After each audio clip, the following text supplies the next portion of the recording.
With the fall of the Third Reich, many leaders were executed. Concentration camp guards were hanged in immediate trials. But thousands of SS members did not suffer the same fate. In 1945, the victorious armies captured tens of thousands. The Soviets sent many to labor camps. In the West, procedures were irregular. Some officers remained detained, others were released after a few months. Amid that confusion, a significant number managed to disappear. They changed names, destroyed evidence, and integrated again into societies that accepted their silence. How could they remain hidden for decades? What mechanisms allowed them to live as common citizens? And what does it mean that even today some of them remain alive? SS dissolution, the end of the executioners. In the first months of 1945, the Third Reich's structure entered irreversible collapse. The Schutzstaffel, which had achieved autonomous power under Heinrich Himmler, was trapped between military disintegration, contradictory orders, and simultaneous pressure from Western allies and the Red Army. The organization, which until then had controlled concentration camps, military divisions, and security apparatus, began to fragment visibly from January. The last instructions issued from Himmler's headquarters had two immediate objectives: delay Allied advance and eliminate traces of crimes committed in occupied territories. Under that slogan, evacuation of numerous concentration camps was ordered and forced transfer of tens of thousands of prisoners toward the Reich's interior. These marches were carried out under extreme conditions. With below-zero temperatures, scarce provisions, and armed surveillance, thousands died from exhaustion or were executed on the route. The guiding principle was that no one should fall alive into enemy hands. On the Eastern Front, Soviet advance overwhelmed any resistance capacity. In East Prussia, Silesia, and Pomerania, entire Waffen-SS divisions were surrounded or destroyed. Some combatants mixed with civilian refugee columns to avoid identification. Others received orders to resist despite absence of supplies.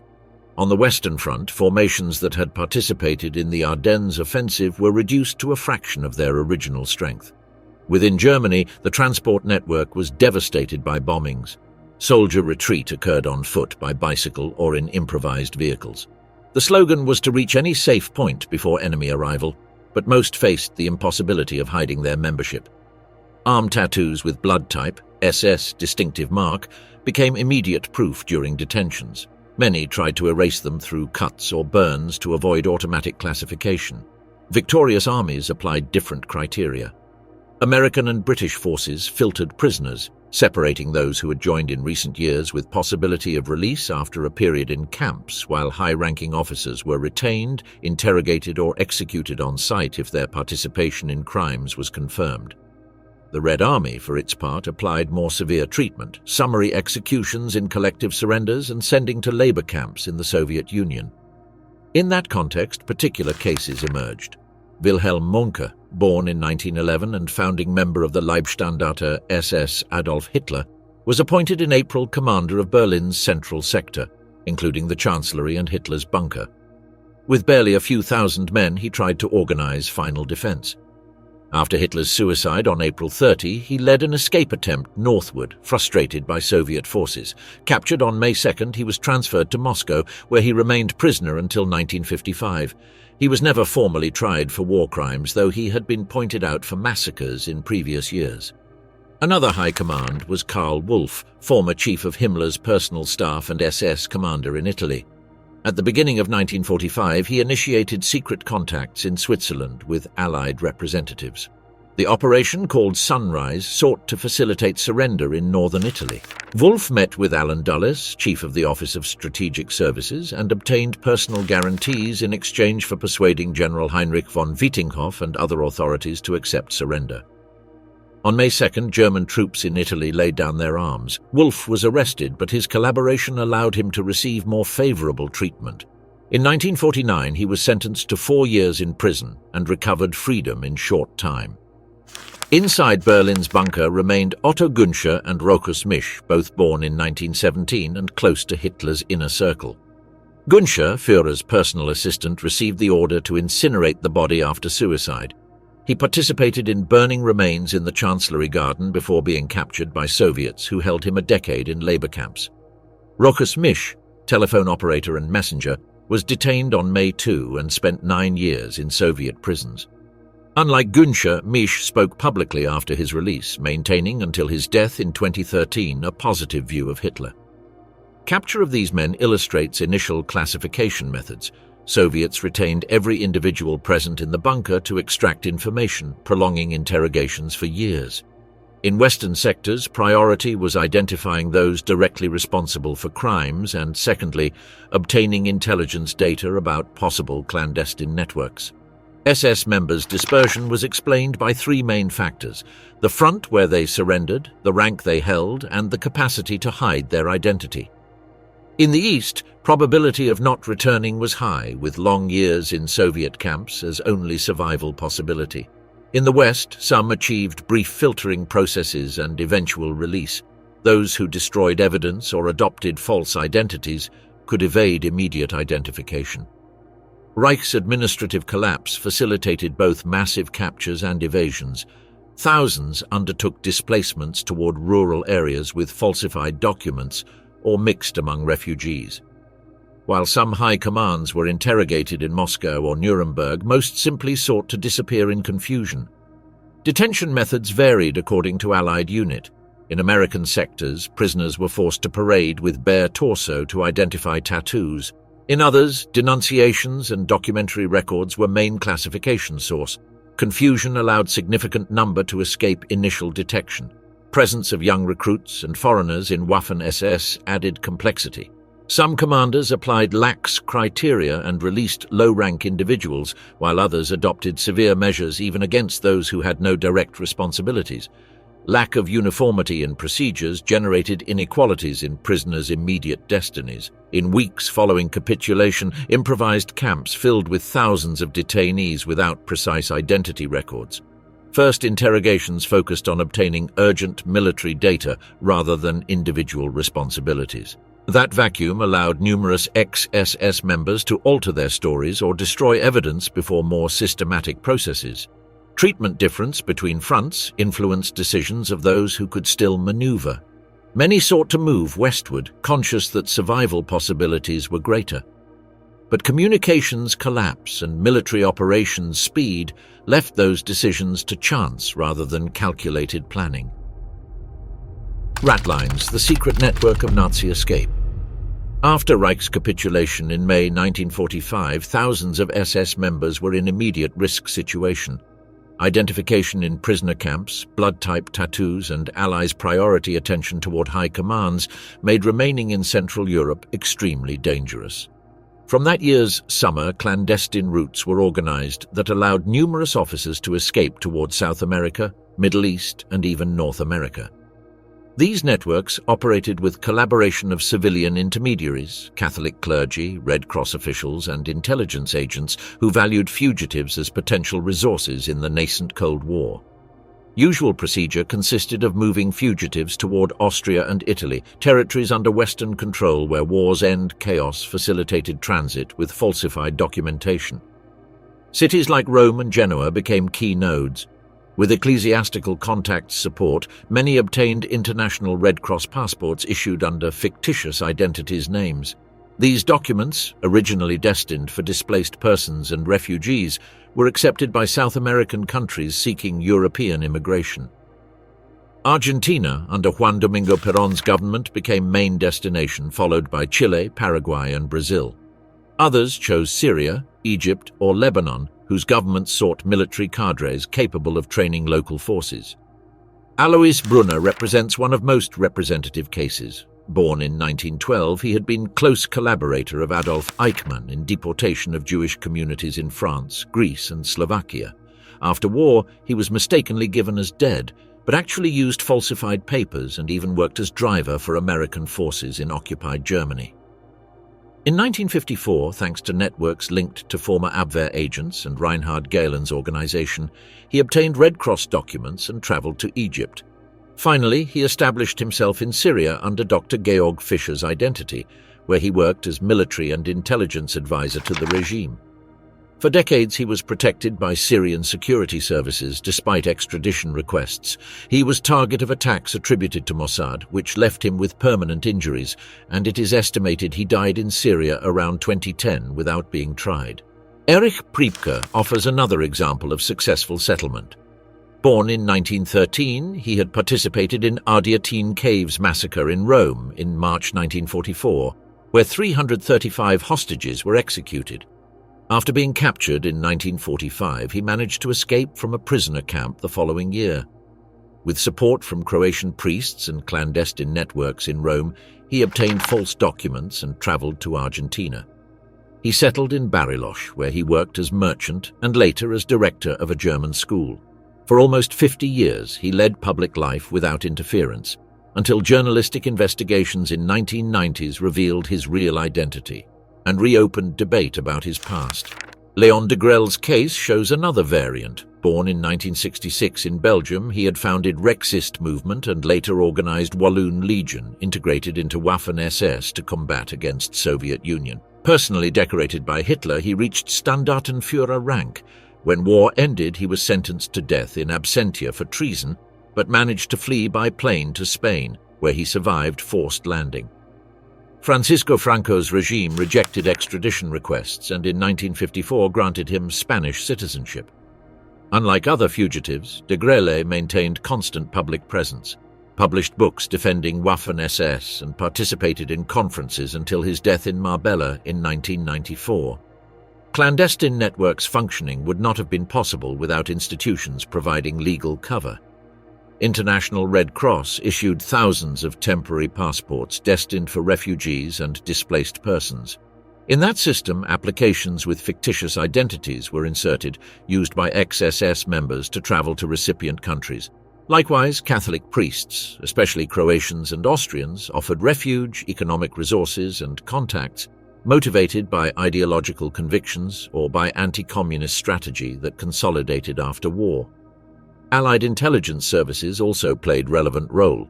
In Klaus Barbie's case, former Gestapo chief in Lyon, American agents employed him as informant before facilitating his flight to Bolivia. Though not all fugitives received direct support, Cold War political climate created favorable environment to minimize persecutions. Fear of Soviet expansion led to prioritizing utilization of cadres with military and intelligence experience over their delivery to tribunals. In Latin America, ex-SS members' arrival coincided with broad European immigration process. German colonies' existence facilitated their integration, offering accommodation, jobs in local companies and community environment that avoided questions about past. Priebke in Bariloche is example of how they could live for decades with full social insertion. In Chile, southern German colony absorbed fugitives who dedicated themselves to agriculture or commerce. In Paraguay, institutional weakness and corruption facilitated obtaining legal documents. Brazil, due to its extension, allowed installation in isolated regions with minimal verification. In Middle East, attraction was possibility of utilizing fugitives' military experience. Brunner in Syria is best known example, but not the only one.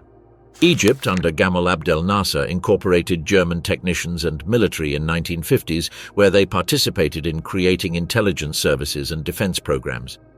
Spain under Franco consolidated as another safe refuge. Besides de Grelle, other ex-Nazi officers found protection, benefited by official policy that rejected extraditions and offered asylum. Regimes saw in them ideological allies against communism and, in some cases, valuable technicians. Recipient countries adopted different positions. Argentina, under Perón, considered them useful technicians for industrial and military projects. Chile and Paraguay offered community or administrative cover. In all cases, reception network combined state complicity, established Germanic communities, and international passivity. During first post-war decades, fugitives opted for deliberate anonymity. Some remained in German circles, while others learned local languages and integrated into recipient society. Concealment system remained active until the 70s, when pressure from organizations like the Wiesenthal Center and archive opening began to hinder anonymity. Even so, for quarter century, dozens of former SS members lived without interference in distant countries, protected by false documents, host communities, and international context in which bloc confrontation relegated their persecution. Cold post-war, the battle for lost honor. Federal Republic of Germany, founded in 1949, was formed with society where hundreds of thousands of men had served in Waffen-SS. Administrative and political problem of how to treat them emerged while new state was reconstructed and aligned in Western Bloc. Initial post-war phase had been marked by denazification under Allied control. However, throughout 1950s decade, emphasis changed. Priority became institutional stability, economic recovery, and limited rearmament within Atlantic framework. In that context, former Waffen-SS members detected maneuvering margins to reorganize, defend corporate interests, and promote public narrative favorable to their reintegration. Between 1945 and 1949, denazification procedures classified citizens into responsibility categories, with SS membership placed in principle among most serious. Subsequent practice was more unequal. Korean War accelerated debate about West Germany's military contribution and reopened, from civil administration, question of ex-combatants' eligibility for public employment, benefits, and social recognition. Legal difference between Wehrmacht and SS was maintained, but daily application incorporated exceptions, reviews, and appeal routes that allowed partial advances to organized veteran groups. In 1951 Hilfsgemeinschaft auf Gegenseitigkeit der Angehörigen der ehemaligen Waffen-SS was constituted, known by its acronym ACHA-IAG. Its most visible figure was Otto Kumm, born in 1909, former commander of units like Leibstandarte SS Adolf Hitler and Totenkopf. After detention period, he established himself in Munich and promoted federative structure with regional sections. Organization presented itself as mutual aid association centered on social assistance, pensions, and defense of members' military honor. In practice, it articulated political pressure and communication strategy to separate Waffen-SS image from National Socialist regime's repressive apparatus. HYAG developed network of state delegations that maintained member archives, monthly meetings, and direct channels with parliamentarians and ministries. Interlocution included technical documents, hearings, and memoranda destined for legislative committees. Entity strengthened with base of tens of thousands of active members in 60s, sufficient to organize commemorative acts, military history seminars, and epistolary campaigns directed at local authorities. Public visibility sought to normalize veterans' presence in ceremonies and civic spaces, while internal discourse insisted on separation between front combatants and persecution and extermination structures. Propaganda component proved central. Erich Kern, born in 1966 in Austria, contributed journalistic experience and editorial craft. After his passage through prisoner camps until 1948, he dedicated himself to publishing memoirs, campaign chronicles, and essays from perspective that vindicated Waffen-SS discipline, sacrifice, and tactical efficacy. His texts circulated in related magazines, including Der Freiwillige, and in editorial labels like Munin Verlag, which specialized catalogues in high-rank officers' testimonies like Paul Hauser or Felix Steiner. Argumentative line reiterated that veterans had fought as conventional soldiers, alien to regime's crime planning and execution, and that they suffered administrative discrimination in post-war. This account was sustained on three operative axes, highlighting combat experience in Eastern and Western Front scenarios, denying institutional responsibility in war crimes, and presenting post-war legal situation as continuity of victor's justice. Battle episode selection favored conventional operations while omitting or relativizing interventions in anti-partisan actions, deportations, and documented massacres. Strategy, directed at post-war readers interested in military history, relied on unit data, maps, and organizational charts to provide technical appearance to thesis of separation between SS branches. Parallel to HYAG activity, discrete initiatives operated centered on legal and economic support to detainees and fugitives. Stille Hilfe für Kriegsgefangene und Internierte, founded in 1951 and linked to Gudrun Burwitz, Heinrich Himmler's daughter, channeled private donations for lawyers' fees, family assistance, and defense coordination in high-profile processes. Its contacts with jurists, clergy, and right-wing organizations offered permanent structure for support campaigns to accused in trials like Auschwitz ones in Frankfurt and to fugitives located abroad. This network complemented HIAG's public front with backstage work oriented toward concrete judicial results. Access to state pensions became friction point. SS consideration as criminal organization blocked in first years veterans' inclusion in same benefits as Wehrmacht. Chiagi's organized pressure led to, from 1953, normative interpretations and adjustments in some federated states, opening door to benefits for certain ex-Waffen-SS members who accredited service comparable to regular troops. Result was not full equalization, but mosaic of administrative resolutions that allowed thousands of applicants to access economic support, reinforcing associations' mobilization capacity. Interaction with public sphere included commemorative acts with uniformed veterans' presence, parades, and conferences. This type of events generated periodic controversies in press and negative responses from civic associations and political sectors that denounced whitewashing separation between Waffen-SS and SS. Media debate forced local authorities to delimit public memory protocols and universities and schools to review educational materials that reproduced, literally or implicitly, organizations' arguments. Even so, HIAG publication circulation continued in specialized bookstores and military magazine stands, consolidating stable readership. From mid-60s, panorama changed with new generation of historians and high-impact judicial processes. Auschwitz trials in Frankfurt, held between 1963 and 1965, introduced into public space documentation and testimonies that systematically linked SS, including its combatant branch, with deportation and extermination system. Academic criticism questioned supposed dividing line between conventional combat and state crime, and journalistic investigation began to contrast battle accounts with orders, operations diaries, and personnel lists that crossed structures and functions. HIAG reaction maintained emphasis on front soldier experience and late conscription cases, especially from 1943. However, judicial documentation exposure reduced its efficacy in national forums. Organization continued with its social aid and commemoration scheme, but its capacity to set agenda diminished. Erich Kern's materials continued being edited, though increasingly confined to reduced circuits. Otto Kumm continued active, with less media presence, while Chiagi's regional structure conserved calendar of meetings, internal bulletins, and annual commemorations. During 70s and 80s decades, FRG society modified debate framework. European integration, social state consolidation, and educational policies expansion favored more critical past readings. Space for broad revisionist narrative narrowed. University publishers and research institutes published studies that, from state archives and documentary collections, reconstructed organic links between Waffen-SS units and security, repression, and extermination operations in occupied territories. Result, more visible toward late 70s, was HIAG's transfer from broad public interlocution to historical debate periphery. Pensions question and public employment eligibility continued being resolved in individual files, with hearings and technical opinions that avoided global political pronouncements.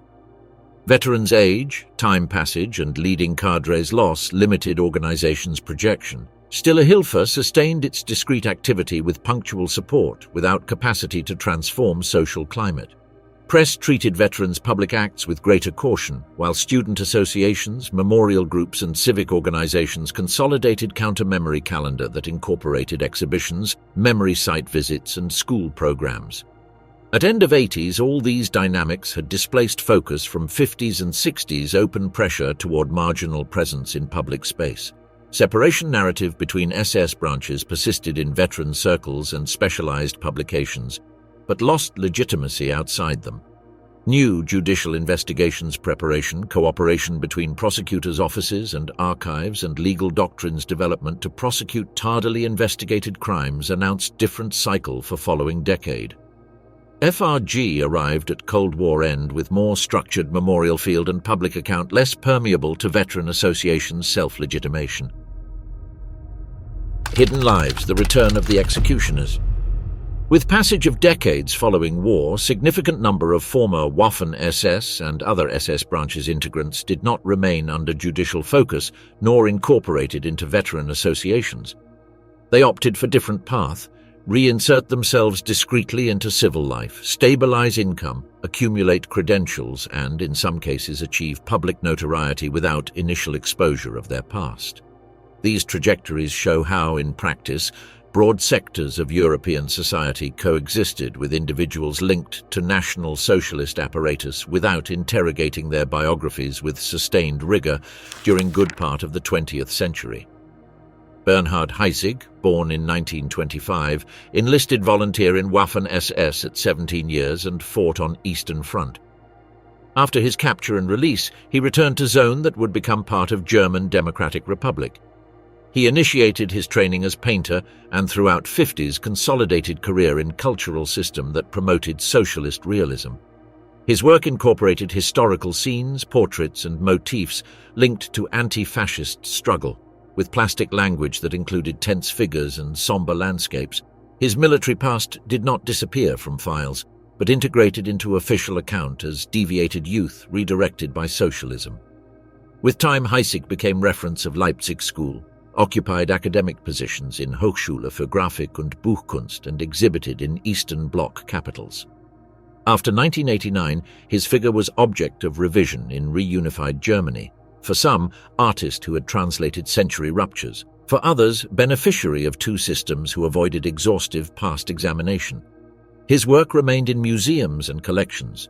He died in 2011 in Leipzig, with consolidated artistic biography and youthful trajectory that continued generating questions. In Federal Republic, others opted for systematic silence. B.W. Huber, born in 1923, had served as volunteer on Eastern Front. After liberation, he settled in West Germany and in 50s entered Bavarian regional press. With time, he moved to Bayerischer Rundfunk. For 3 decades, he produced reports and chronicles with conservative style without stridencies, sufficient to build stable reputation in media environment. His professional files did not reflect war trajectory.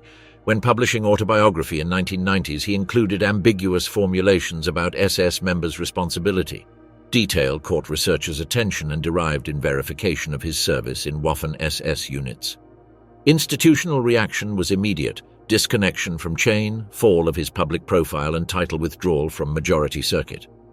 He died at beginning of 2000s with minimal coverage in local press.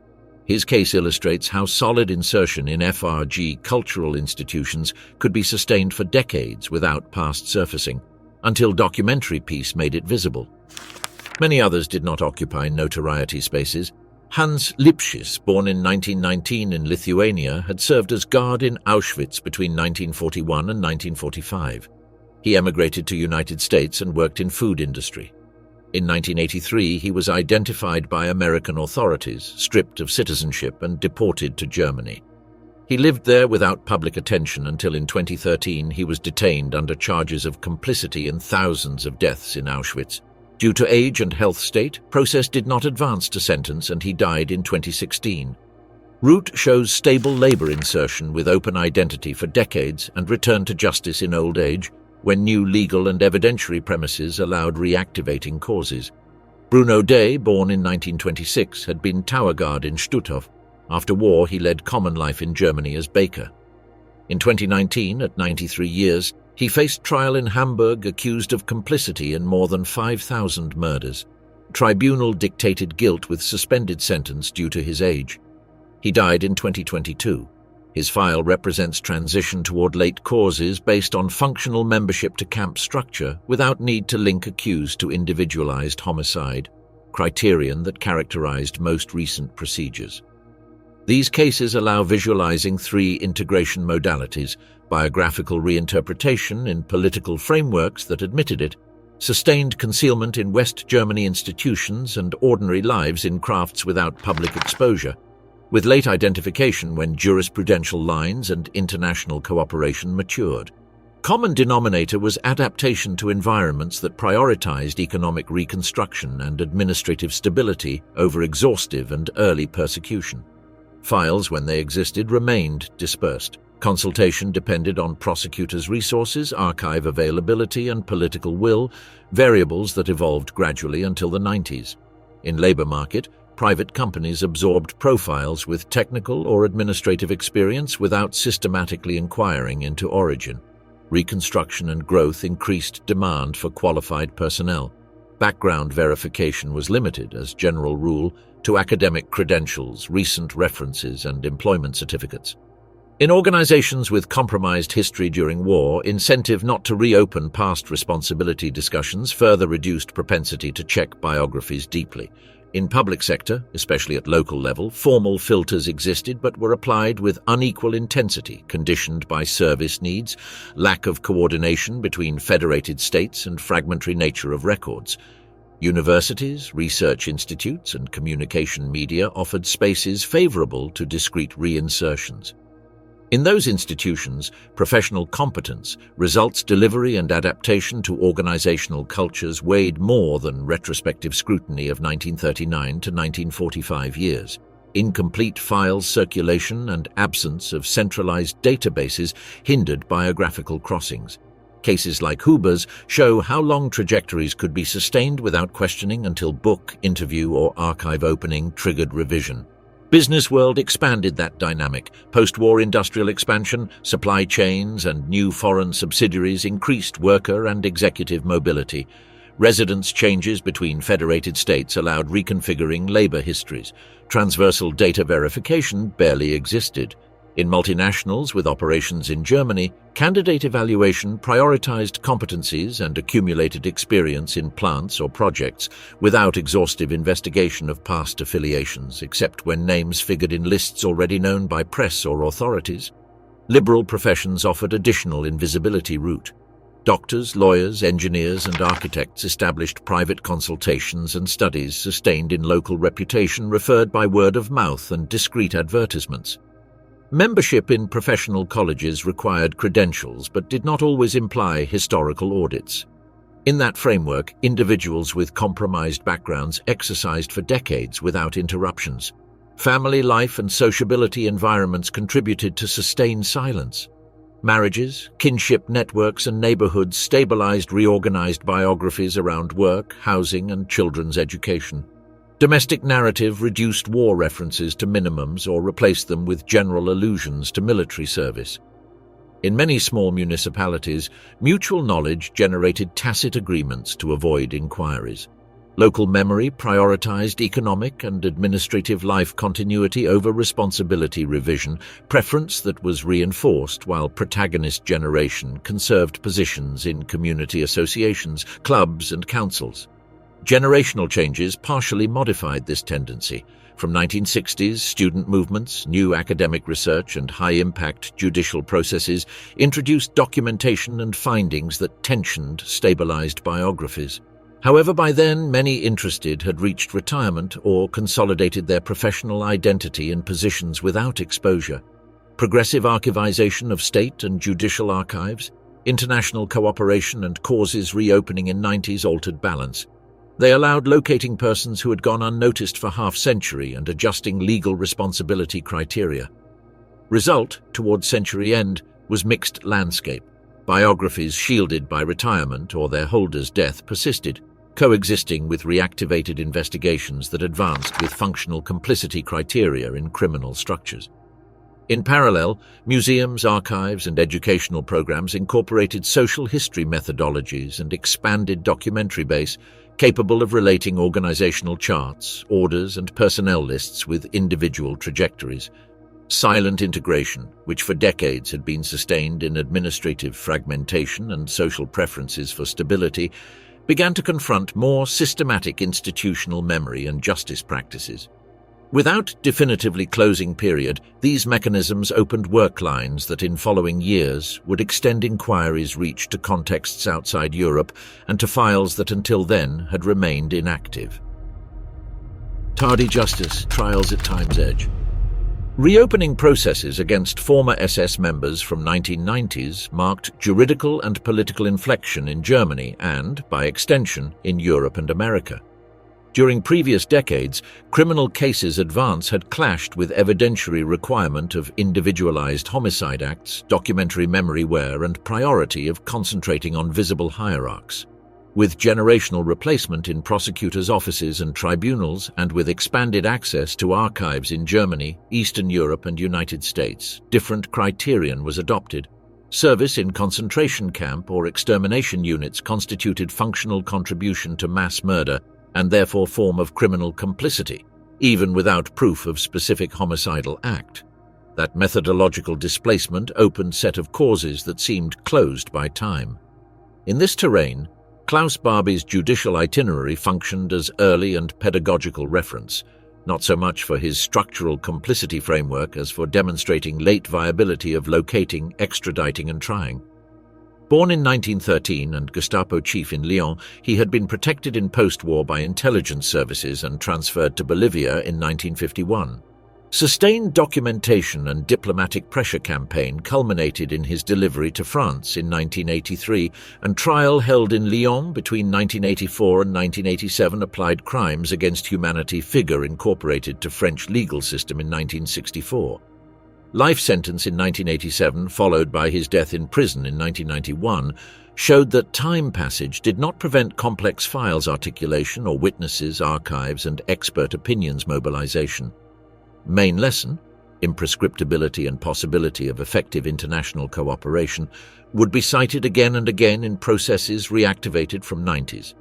That same decade saw a pattern of causes that transited between extraditions, nullities, and remands take shape. Erich Priebke's case, SS officer involved in Ardeatine Caves massacre in 1944, acquired international dimension when identified in Argentina in 1994.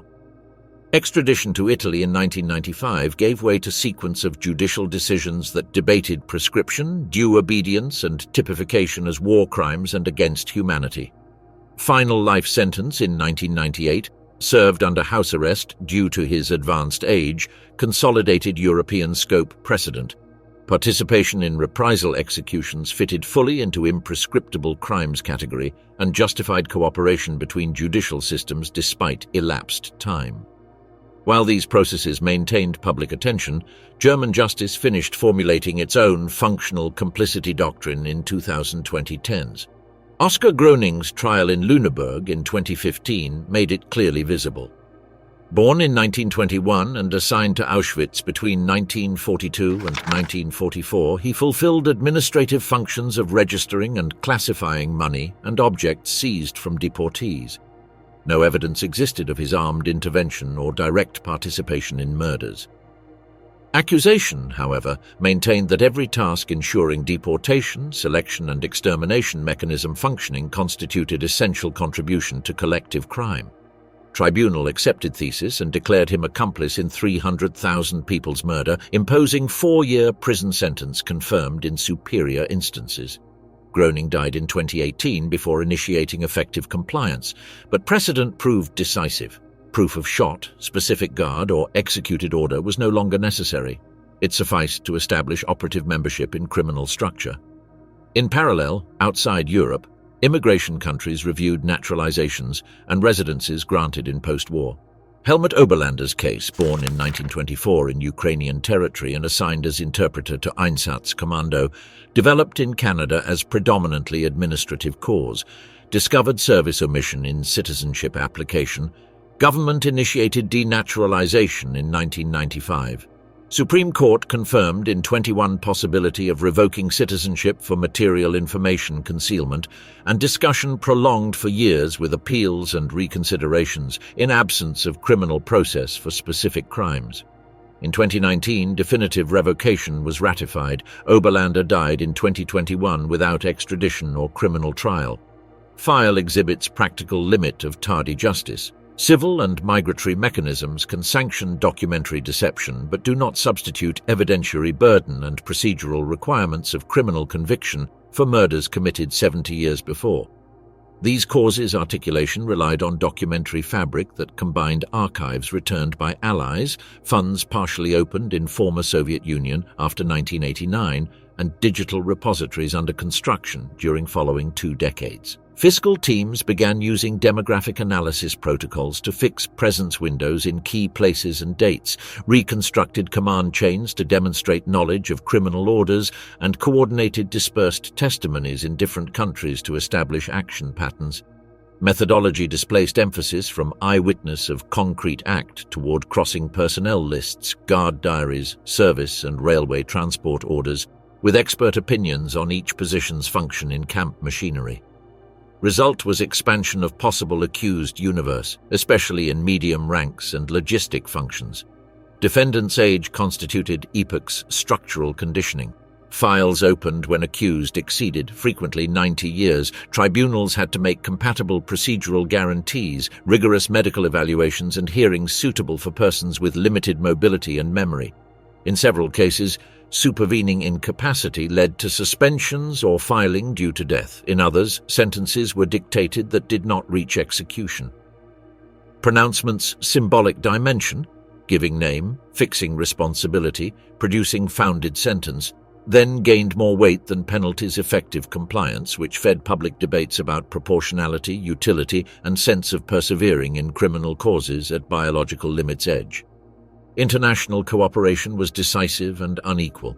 Italy achieved Priebke's extradition from Argentina. France obtained Barbie from Bolivia. Germany coordinated with United States and Canada proceedings to locate, document, and, where appropriate, receive deported or denaturalized. At the same time, countries like Syria never collaborated in cases like Alois Brunner's, reminder that transnational justice architecture depends on changing political contexts. Prosecutors' offices had to adapt strategies to legal frameworks ranging from European criminal imprescriptibility to North American immigration civil routes, with disparate results according to jurisdiction, political climate, and evidence availability.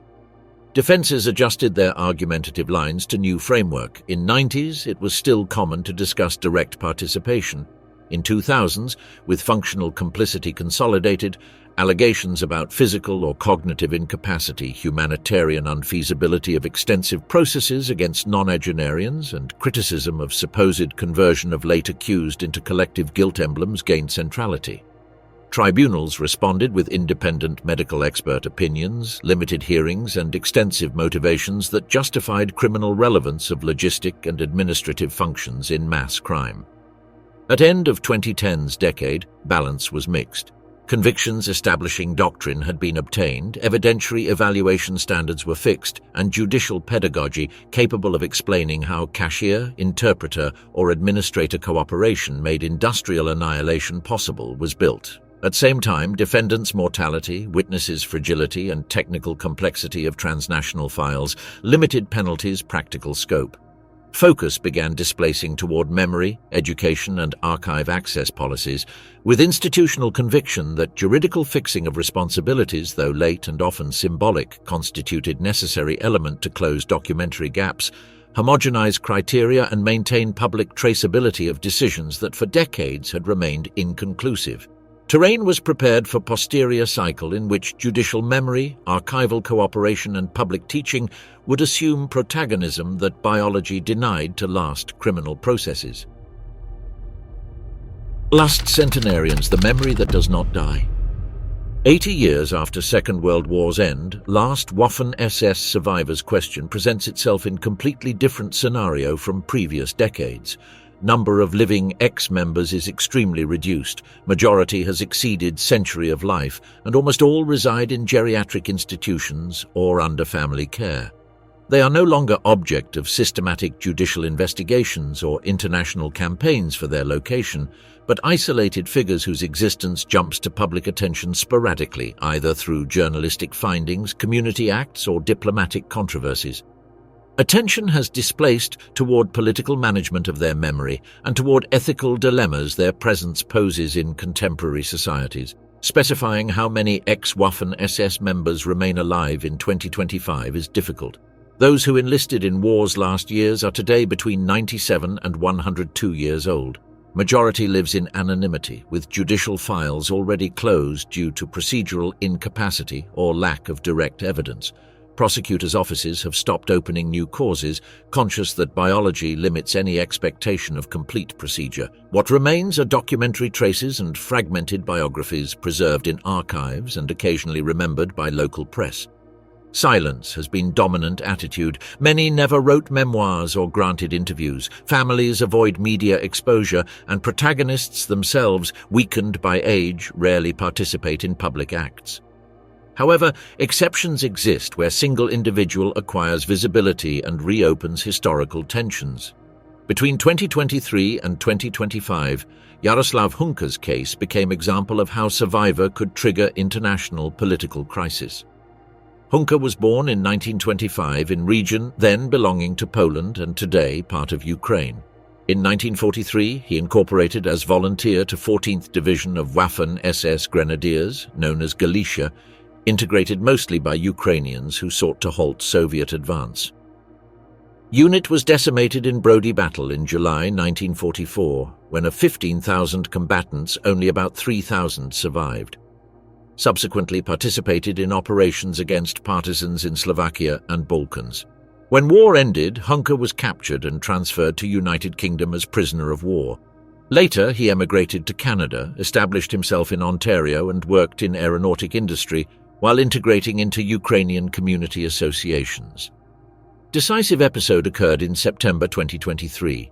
During Ukrainian President Volodymyr Zelensky's visit to Canada, Hunka was invited to special session of Parliament in Ottawa.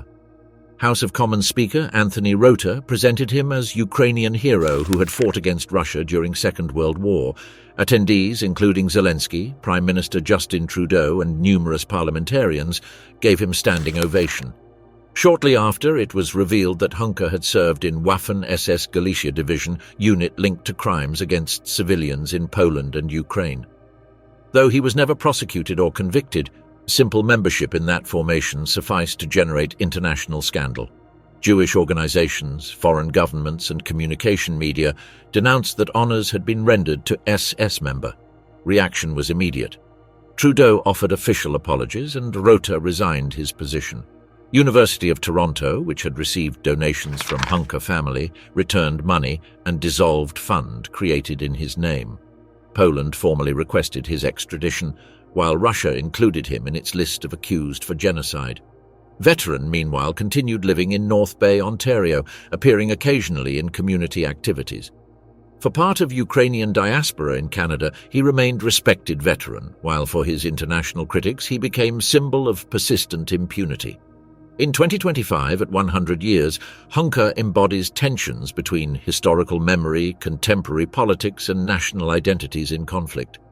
Case revealed broader pattern. Debate no longer develops in tribunals but in public spaces. Last survivors' age places them outside practical justice reach, but their biographies emerge as catalysts of discussions about legitimacy, responsibility, and memory. In Germany, institutions like Topography of Terror Foundation or Auschwitz Memorial concentrate their efforts on preserving testimonies and digitalizing archives. In post-war immigration recipient countries like Canada and United States, questions orient toward migratory policies that allowed ex-SS members entry. In Eastern Europe, units like Galicia Memory intertwines with divergent national narratives. In Ukraine, part of population considers it resistance body against USSR, while in Poland it is remembered for its involvement in massacres. Communication media have also adapted protocols to address these cases. When survivor is identified, coverages tend to contextualize biography in broader post-war patterns, avoiding sensationalist approaches and contributing documentary rigor. Historians face ethical dilemmas. Interviewing centenarians raises doubts about their memory's reliability and about impact it may have on victims' memory. However, each testimony collected contributes to preserving historical details that will soon no longer be available directly. Judicial systems have established criteria to evaluate centenarian defendants' procedural capacity, with medical and cognitive examinations more sophisticated than in past. Even so, utility of trying persons of 100 years or more is object of public debate. For some, even symbolic convictions fulfill pedagogical and memory function. For others, process proves unnecessary and cruel. Recent practice indicates that procedure's weight has transferred from penal sanction to historical record. In 2025, when war generation becomes extinct, question is no longer how many will be tried, but how those still living in silence will be remembered and what place their names will occupy in collective memory. Last centenarians' political and social management reveals that, even without judicial processes, their mere existence conserves disruptive power. Each public appearance can detonate diplomatic reactions, community mobilizations, and historiographic debates. Biology will soon reduce that possibility, but meanwhile discussion about their legacy continues open in terrain where formal justice yields to public memory.